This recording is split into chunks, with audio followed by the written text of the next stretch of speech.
तो स्वागत है आपका अपने यूट्यूब चैनल पर।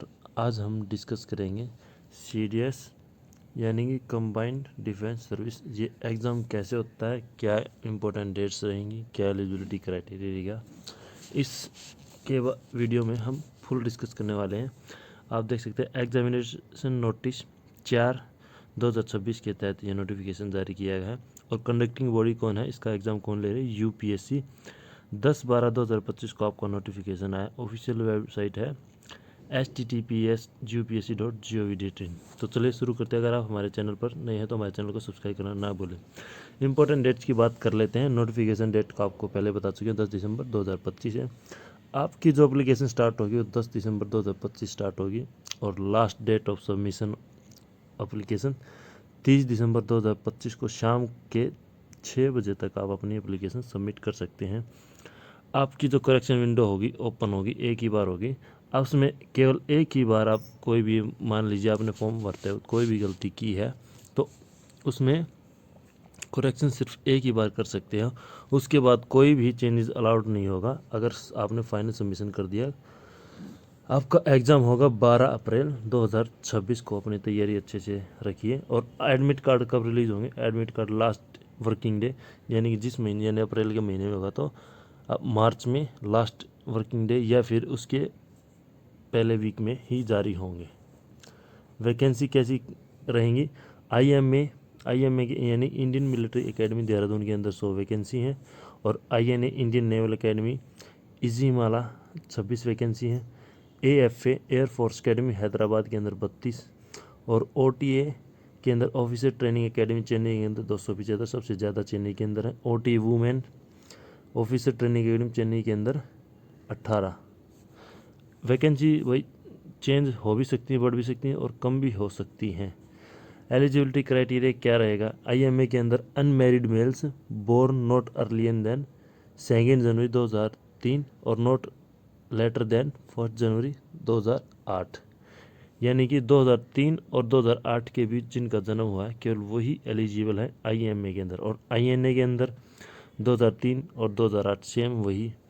और AFA के यानी एयर फोर्स एकेडमी के अंदर 2003 से 2008, इसमें 7 इसमें चेंज हो चुकी है। अब upper age limit relaxable up to 26 year for CPL holders के लिए 26 साल तक यह वैलिड रहेगा।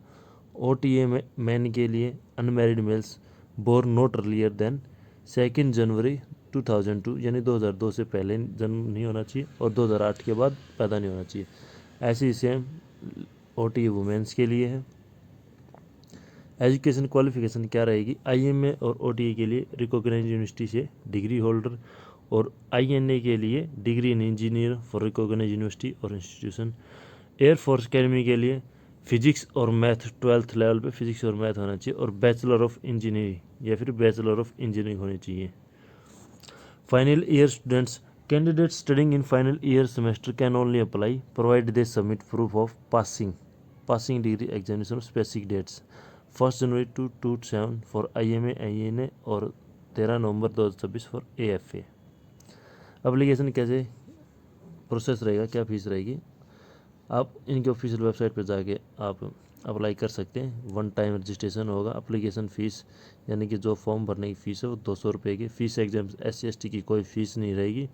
पेमेंट मोड कैसे रहेगा, Visa, master RuPay, credit card, debit card और UPI और इंटरनेट बैंकिंग के थ्रू आप फॉर्म भर सकते हो। No correction modification allowed in the application from after submission. Examination scheme कैसे रहेगी, IMA INA और AFA का सेम रहेगा। 2 घंटे का इंग्लिश का एग्ज़ाम होगा, 100 मैक्सिमम 100 मार्क्स का। और जनरल नॉलेज 2 घंटे 100 मार्क्स। एलिमेंट्री मैथ में 2 घंटे 100 मार्क्स।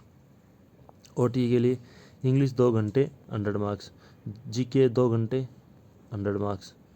ये सभी ऑब्जेक्टिव टाइप क्वेश्चन रहेंगे, आपका हर एक का ऑप्शन दिया जाएगा। सिलेबस कैसा रहेगा, इंग्लिश का code 11 test candidate understand English and workmanlike use of words, मतलब कि आपको इंग्लिश की नॉलेज होनी चाहिए और इंग्लिश के वर्ड्स का कैसे यूज़ करते हैं आपको पता होना चाहिए। और general knowledge, current affair, scientific aspect, everyday observation, जो आप डेली मतलब डे बाय डे न्यूज़पेपर पढ़ते हैं उसमें से जो कोई भी साइंस रिलेटेड कोई भी ऑब्जर्वेशन होगी वो। History of Indian geography, mathematics में क्या आएगा, अर्थमेटिक आएगा, अलजेब्रा, ट्रिग्नोमेट्री, ज्योमेट्री, मेंसुरेशन और स्टैटिक्स। इसके बाद आपका जैसे अगर आपका फर्स्ट फेज क्लियर हो जाएगा तो आपका एसएसबी के लिए बुलाया जाएगा। एसएसबी में आपको फाइनल सिलेक्शन, आपका इंटरव्यू होगा, उसके बाद आपको फाइनल सिलेक्शन दिया जाएगा। इसके बेस पर ही आपकी मेरिट लगेगी। जो मेरिट में आएगा उन्हीं बंदों का एडमिशन होगा